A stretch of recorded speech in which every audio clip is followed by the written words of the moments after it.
Prabhupada, Prabhupada, Prabhupada Jaya, Prabhupada Jaya, Prabhupada.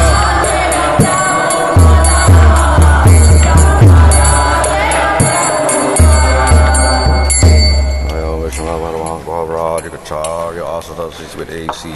Bhāgavata Purāṇa ki jai. Namachar Haridas Thakur ki jai. Params Gahal Sri Krishna Chaitanya Prabhu Nityananda Sri Advaita Gadadhar Shiva Sri Gaur Bhakta Vrinda ki jai. Sri Sri Radha Krishna Gopa Gopita Shama Kunda Radha Kundi Giri Govardhan ki jai. Shri Vrindavan Dham ki jai. Navadvip Dham ki jai. Gang Shamona Tulasi Bhakti Devi ki jai. Ananda Kodi Vaishnava Vrinda ki jai. Samaveta Bhakta Vrinda ki jai. Go Premanandi. All glories to the Semal devotees. All glories to the Semal devotees. All glories to the Semal devotees. All glories to Sri Guru and Sri Gauranga. All glories to Srila Prabhupada. Om Namo Bhagavate Vasudevaya. Om Namo Bhagavate Vasudevaya. Om Namo Bhagavate Vasudevaya. Vishnu Padaya Krishna Prasthaya Bhutale Śrīmate Bhaktivedanta Swami Nityanamane Namaste Saraswata Deve Gauravani Pacharane Nirvashesha Shunyavadi Pastachadesha Tarane Sri Krishna Chaitanya Prabhu Nityananda Sri Advaita Gadadhar Shiva Sri Gaur Bhakta Vrinda Hare Krishna Krishna Krishna Hare Hare Hare Rama Rama Rama Hare Hare. Reading from Śrīmad-Bhāgavatam Canto 10. Chapter 70, verse 42. Tasmin Deva Kurtuvare Bhavantam Vai Suradaya Didrikshava Sameshanti Rajanascha Yasasvinaha.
Tasmin, in that, Deva, O Lord, of sacrifices, Vare, best, Bhavantam, you, Vai, indeed, Sura, demigods, Adaya, other exalted personalities, Didrikshavaha, eager to see, Sameshyanti, will all come, Rajanaha, kings, Shah, also, Yasasvinaha, glorious. Translation, O Lord, exalted demigods and glorious kings, eager to see you, will all come to that best of sacrifices. Purport. The Acharyas explain that Narada here means to say that since all the great personalities will come to seek Lord Krishna, he should also come to that sacrifice. O Lord, even outcasts are purified by hearing and chanting your glories and meditating upon you, the absolute truth. What then to speak of those who see and touch you? Purport. Srila Sridhar Swami interprets the word Brahma Mayasya to mean Brahma Guna Murte, of the concentrated form of the absolute truth. Text 44. My dear Lord, you are the symbol of everything auspicious. Your transcendental name and fame is spread, are spread, like a canopy all over the universe, including the higher, middle, and lower planetary systems. The transcendental water that washes your lotus feet is known in the higher planetary systems as the Mandakini River, in the lower planetary systems as the Bhagavati, and in this earthly planetary system as the Ganges.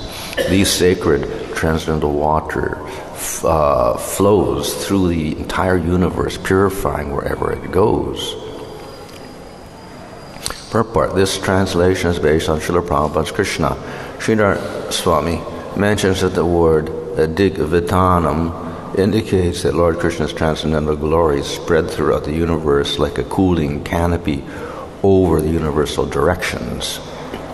In other words, the whole world can find shelter under the cooling shade of the Lord's lotus feet. And thus the Lord is Bhuvana Mangala, a symbol of everything auspicious for this world. So this whole section is describing the sacrifice to be performed by Yudisthra Maharaj,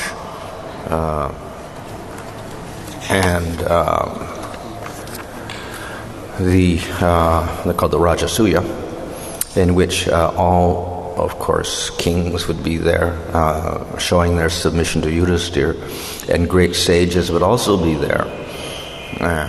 So the question can be asked, well, why Yudisthira has to have a sacrifice?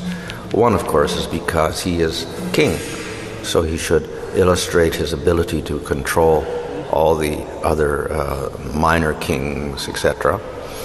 But the real reason is to glorify Krishna, because he wants Krishna's presence there, and he wants to use all of the wealth of the world to glorify Krishna. In other words, he wants to illustrate to everyone, including the kings and citizens, and for the people in the future, that the ideal leader should dedicate everything to the Supreme Lord. Doesn't mean he should neglect the citizens, that's also his duty, but at the same time, he can also not neglect worship of the Supreme Lord and inspire others to do that. So as we later see in the description of the Rajasuya sacrifice, ultimately Krishna was selected as the person most worthy of worship, and in this way he was glorified in spite of the fact that he was taking a very humble position. The whole all the activities of Yudisthira were for glorifying Krishna. We see there was a whole battle of Kurukshetra to install Yudisthira on the throne, and so many people died. So one may ask the question, well, why would a person be willing to sacrifice so many lives just to become a leader and a king or whatever? So again, purpose of Yudisthira was not simply become a famous person or whatnot and act like a king and show his virya, his courage, etc. But actually, it was to serve Krishna. It was the will of Krishna, so he simply acted as Krishna's instrument. As Krishna says to Arjuna in the battlefield, that you are only you can act as my instrument if you so choose, and you can fight the battle.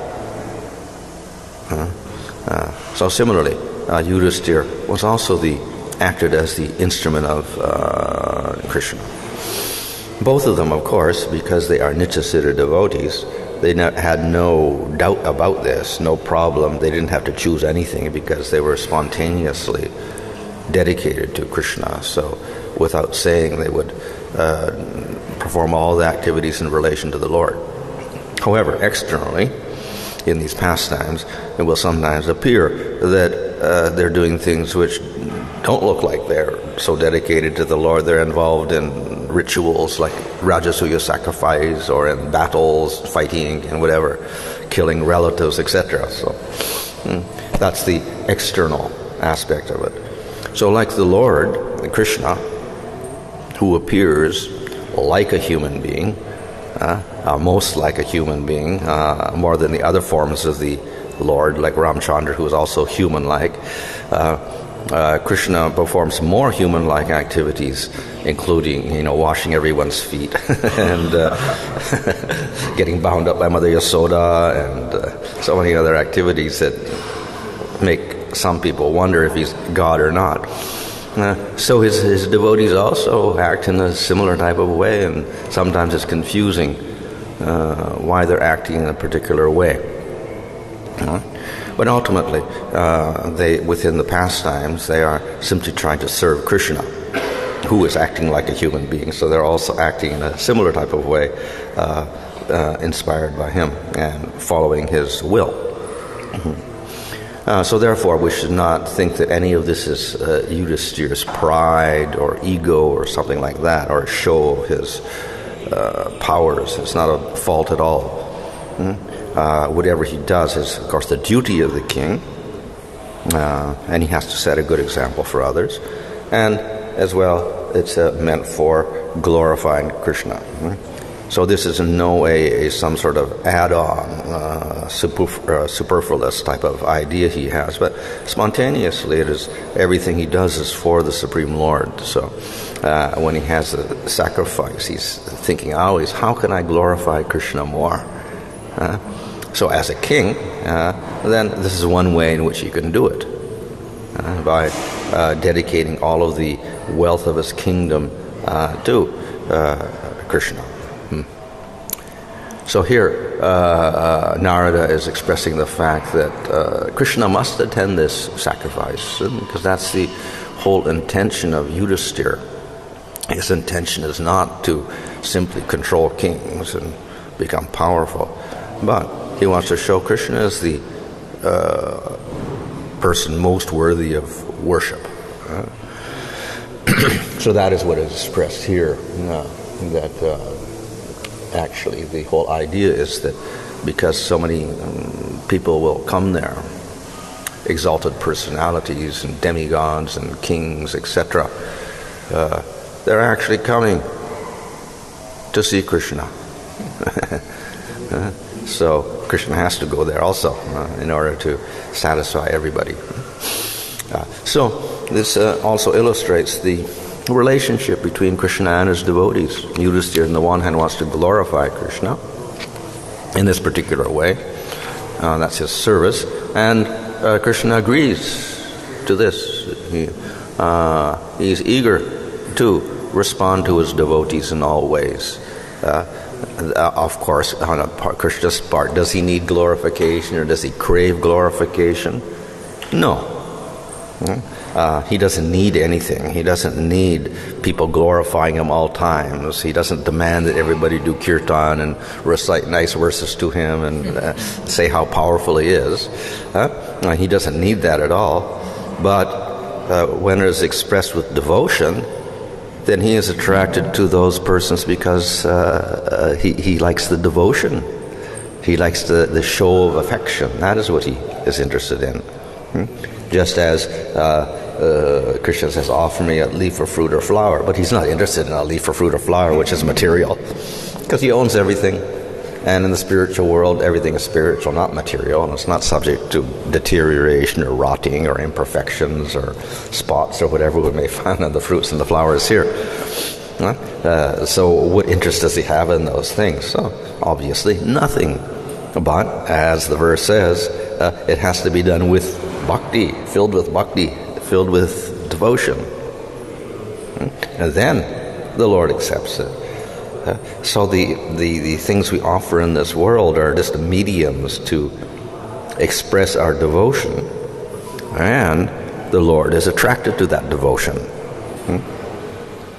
In fact, this is the ultimate quality of bhakti explained in the first part of Nectar Devotion. The sixth quality is Krishna Karshini. Devotion, bhakti, attracts Krishna. He is not attracted to karma or jnana or yoga, but he is attracted to bhakti, and particularly bhakti in its highest form, prema. He is so attracted that he falls under control of the devotees in prema, and he's willing to do anything for them.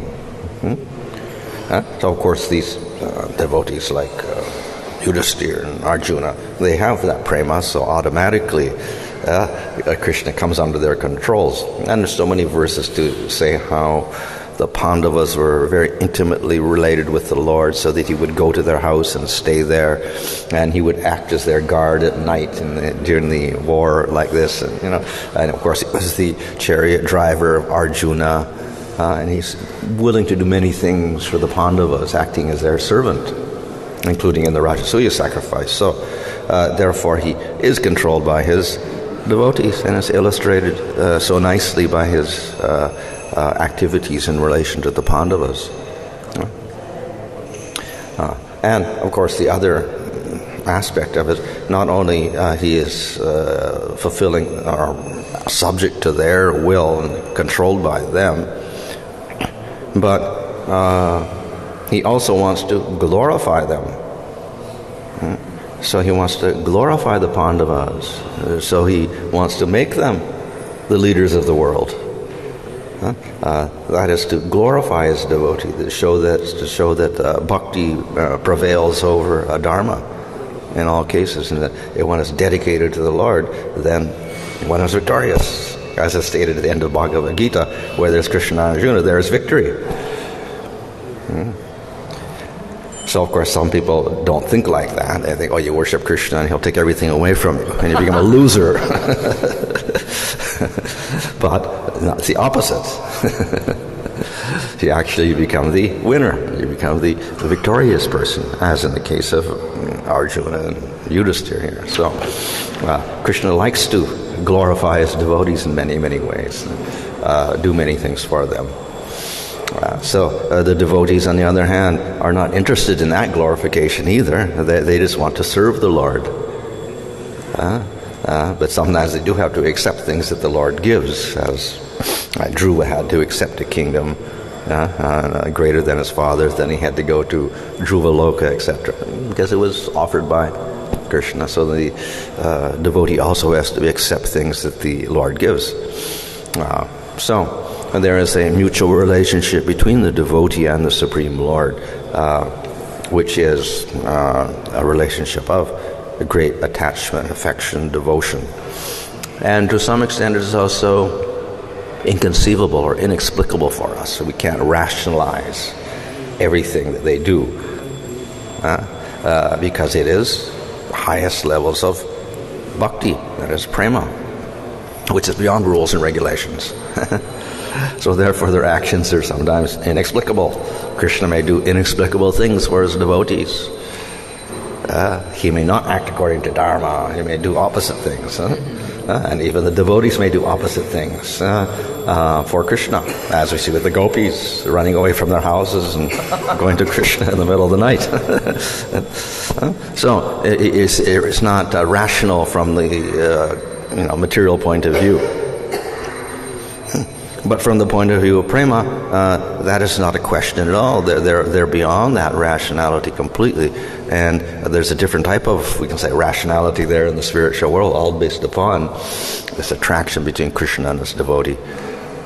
So what may appear irrational to us is actually not irrational in a spiritual relationship. In any case, here we find that Yudisthira is spontaneously desiring to glorify Krishna. Now, this is not the only way it can be done, and we see in Vrindavan they don't do such things. They don't have Rajasuya sacrifices and things like that. But this is natural for Yudisthira because he is leader, he is kshatriya, he is king. Within the pastimes, he's acting like a king, and he plays that role, and he has to fulfill that role. It's also pleasing to Krishna. It also fulfills Krishna's desire that he should come and destroy a dharma and establish dharma again in all its forms. So one form, of course, is put the proper kings in place. The lines from Vaivasa to Bhanu should be established properly. The proper person, not the demon. And, of course, that's one aspect of dharma. Let's say establish varnashram system in its proper form with a proper king. But then there's the paro dharma, highest dharma, which is bhakti. And the Pandavas are ideal examples of that. Yudhisthira is an ideal example of that. They're great devotees of the Lord. So therefore they act as great devotees as well. They set an example for everyone else. So they do their duties as king, and at the same time they display their devotion in such a way that it manifests their great attraction to Krishna, and becomes an inspiration for other people seeing that. So all the other, it says in the verse 42 that the demigods and the glorious kings, they want to come there. It's not just to see a sacrifice, which of course devatas should come to sacrifices because they're called there, but it's actually to see Krishna. They also want to see Krishna. So though generally we think of sacrifices as karma kanda, with glorification of devatas and worship of devatas, as we also know, in all sacrifices, Vishnu has to be glorified. Supreme Lord has to be glorified also. And it's also pointed out by our acharyas that if they do these sacrifices and they offend Vishnu, no result. They cannot go to Svargaloka or anywhere, those sacrifices, if they neglect the Lord. So they have to also worship some degree. Of course, Krishna Bhagavad Gita also says, sacrifice is Vishnu. So it may be a little bit indirect in karma kanda, but nevertheless, even there, they have to recognize the supremacy of Vishnu. So Vishnu is, necessarily present in all the sacrifices. Another way of looking at it is to say that ultimately everything that the devatas give by getting worship in the sacrifice is given by the Supreme Lord. He empowers the devatas to give their results. So if you offend Vishnu, he won't give the result, he won't empower the devatas, and the devatas can't give anything. They can't act independently. As this Brahma cannot act independently, he's given the knowledge to create the universe from Krishna. If he doesn't worship Krishna, he doesn't get the knowledge, he cannot create the 14 worlds or anything, or the bodies for the living entities. So, therefore, Vishnu is present even in the sacrifices, the karma kanda sacrifices, and these Rajasuya and everything. This is necessarily he is there. However, in this case, the whole sacrifice also is transformed because it's done by a devotee of the Lord, a great devotee of the Lord, Yudisthira.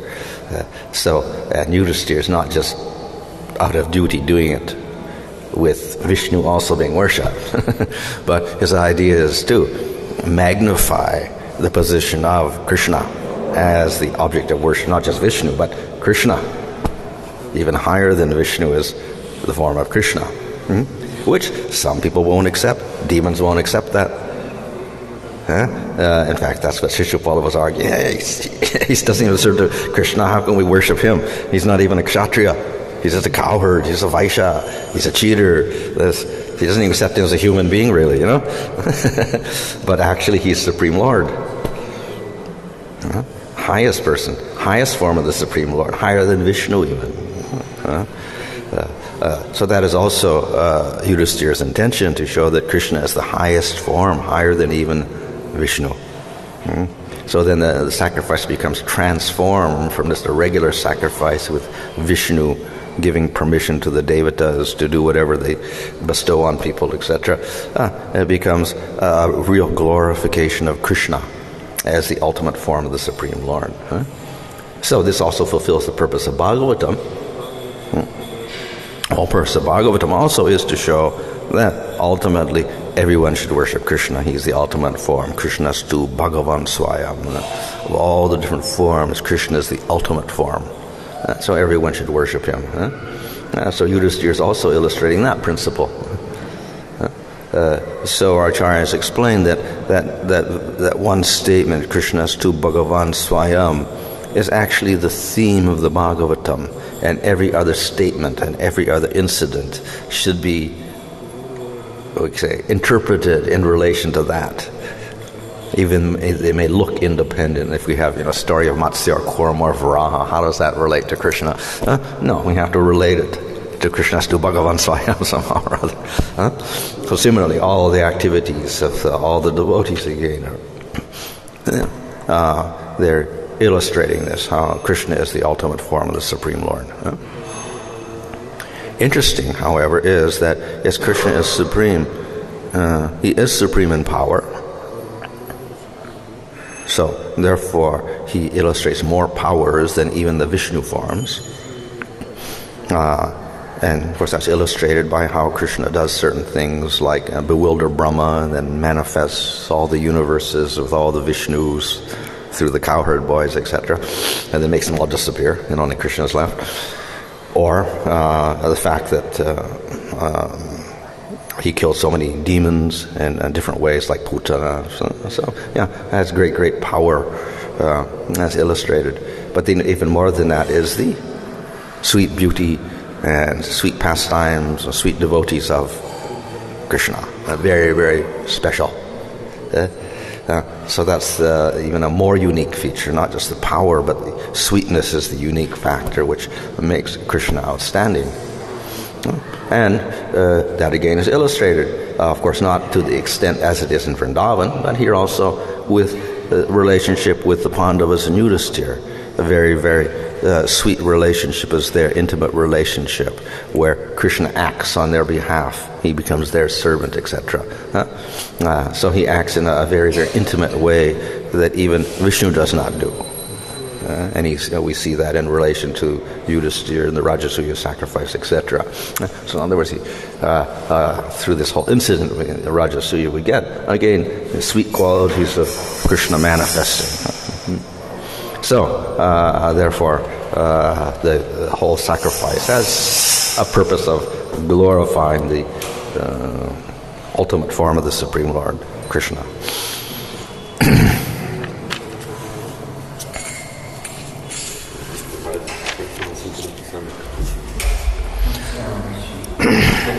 One point, this one of the character of bhakti that Krishna in this bhakti after Krishna. You are explaining regarding this Pandavas has also devotion and Krishna is controlled by them. But they also know that Krishna is supreme Lord. Pandavas know the Krishna.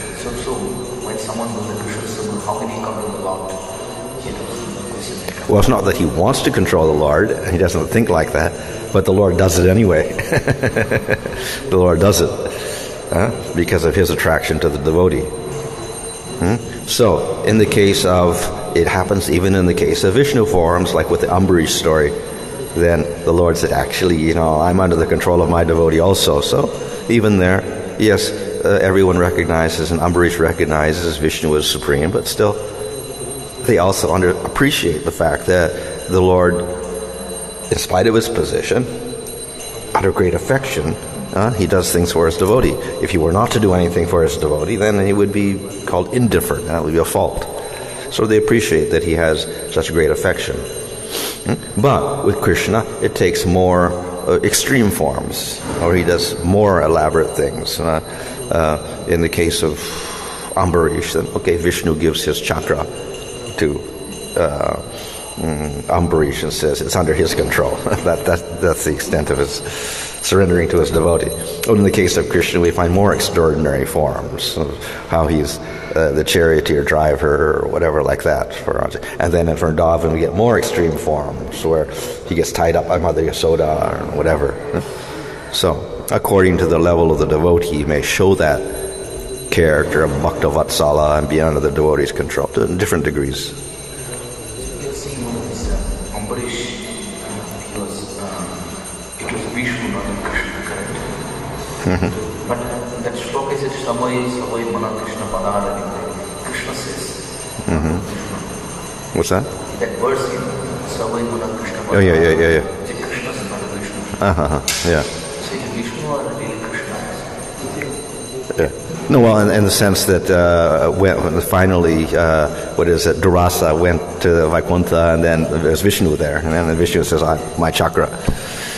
But I think the explanation that Krishna explained there, maybe it is in relation to referring to past events about Krishna also, in previous cycles of time or something like that. So this shows that Krishna can use Vishnu's weapon also, because Vishnu cannot use clothes. So even Shishupala, when you say Krishna uses chakra, Vishnu, he doesn't carry chakra, he carries clothes. Yeah. He shows Krishna supreme. He any time take Vishnu's ornaments and use. Well, Krishna also has 4 arms, and in there he also has his chakra, as with Dantavakra and all that. Then he Dantavakra and what's his name? Pondraka had an imitation thing. So Krishna can also show his chakra. Also, he also has, as in Dwarka, he also has 4 arms sometimes, and he holds the chakra as well. What I meant was Krishna can change his form to Vishnu, but Vishnu cannot change into Krishna. Yeah.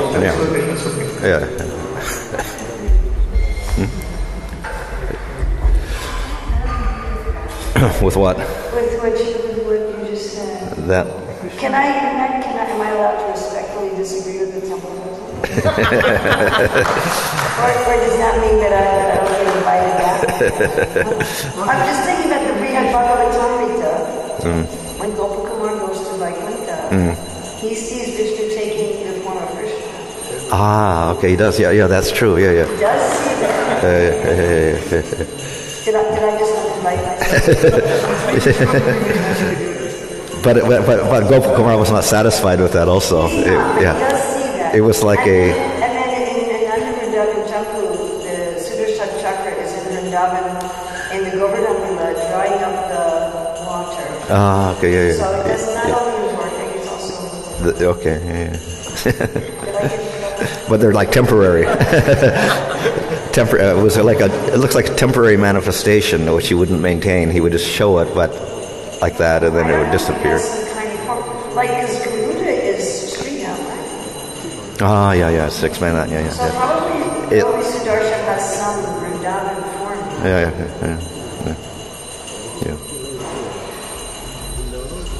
Actually, all the forms are one, actually, so everything is in everybody, but they generally don't manifest the other aspects. Like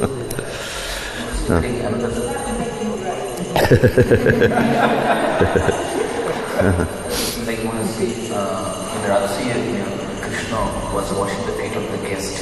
People. So what we can learn from here is Krishna also like to serve the devotees, something like that. Even the Supreme Lord, he's the greatest, but he's also the humblest. Or even the great devotees, the greatest devotees are the humblest devotees. So that's expressed by Sanatana Goswami also in Śrīmad-Bhāgavatam. The gopis are the greatest devotees, but they also serve the most low. They think themselves the lowest of all. The dainya is expressed by them as the highest degree. So what to speak of Krishna? he's Krishna, but then he also he has no ego or pride to show off his powers or anything like that. Yeah. Getting this Shishupala's criticizing Krishna with the different names, like coward, cheater. I think Acharya sometimes takes it in different meaning also. It's also true also. Yeah, this is what we call the play on words, so that our acharyas will take all the criticisms of the demons in such a way, because they don't like to hear criticism that it becomes a good quality, and they give a different interpretation to the whole verse. So they say that the verses are constructed in such a way that the devotees can hear something nice about the Lord, and the demons will hear all the bad things about the Lord. So maybe we can call that parokshavad, or indirect expression, where the indirect expression is the glorification and the superficial meaning is the criticism. So that's because the devotees don't like to hear the criticism. So therefore the Bhagavatam is written in such a way we can take another meaning. I was just thinking, like, we devotees apply this in our life. When we criticize us, think it's positive. Most of the problems will be gone. Well, of course, Lord Chaitanya says at the beginning that the qualification for chanting the holy name is, to be humbler than a blade of grass, more taller than a tree, not expect honor, and give respect to all others. And he says, if you remember that when you're chanting, then you can chant nicely, continuously, and get success out of that chanting. So actually that humility is essential to any performance of bhakti all the way through, from the lowest to the highest, but it becomes more and more manifest as one progresses. I heard that Vaishnavas should always be criticized, not praised, because it's praised because very... Well, it's not that we're directed to criticize other devotees, but just that the devotees take that criticism as a opportunity to be more humble. They pray to be humble, so that's this one circumstance that makes them humbler. Śrīmad-Bhāgavatam ki jai.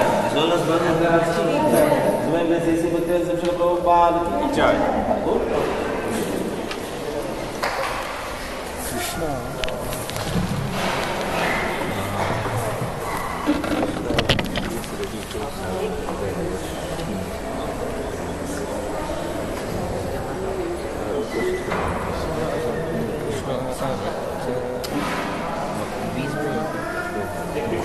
करता है ना, interpret करता है, इसलिए तो clear वो तो problem है ना.